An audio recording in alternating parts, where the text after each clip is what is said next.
Bonjour toi, comment vas-tu? As-tu passé un bon Noël? J'imagine que tu as été gâté et que tu as reçu des cadeaux. Tu les as sûrement attendus pendant longtemps et tu espérais qu'ils soient au pied du sapin le matin de Noël. Tu vois, c'est pareil pour moi. Mais pas pour des cadeaux de Noël, non, pour un plus beau cadeau, le retour de Jésus. Tu te rappelles que dans la Bible, depuis le péché, Dieu avait annoncé qu'il enverrait un sauveur pour détruire le mal. Les prophètes l'avaient annoncé depuis ce temps. L'un d'eux, que tu connais bien, a même reçu de Dieu des informations sur le futur, et notamment ce qui allait se passer jusqu'au retour de Jésus. Il s'agit de Daniel. Oui, tu sais, l'homme qui a été jeté dans la fosse aux lions et que Dieu a protégé.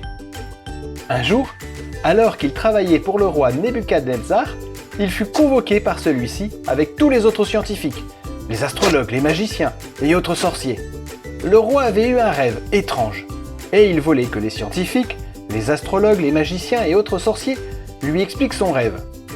Tu te souviens de tous tes rêves, toi? De certains, oui, mais peut-être pas de tous.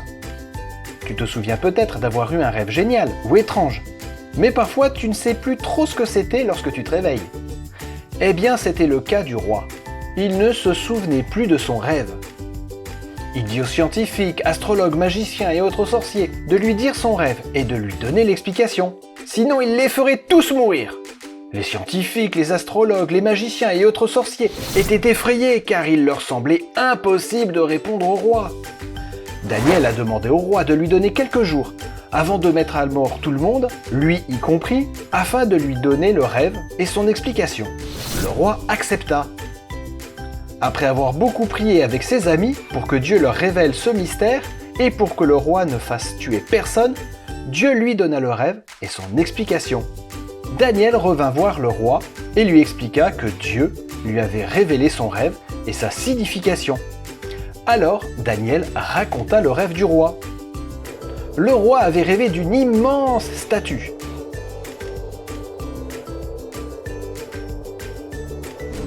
Dont la tête était en or. La poitrine et les bras étaient en argent. Son ventre et ses cuisses étaient en bronze. Ses jambes étaient en fer. Et ses pieds étaient de fer mêlé d'argile. Son rêve se poursuivit avec une pierre qui se décrocha sans l'aide d'aucune main. Et qui s'écrasa sur les pieds de la statue.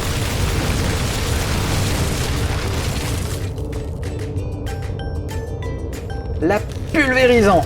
Il n'en resta plus rien. Mais attends, ce n'est pas tout.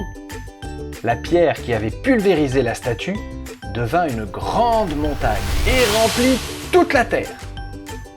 Daniel expliqua alors au roi la signification de ce rêve.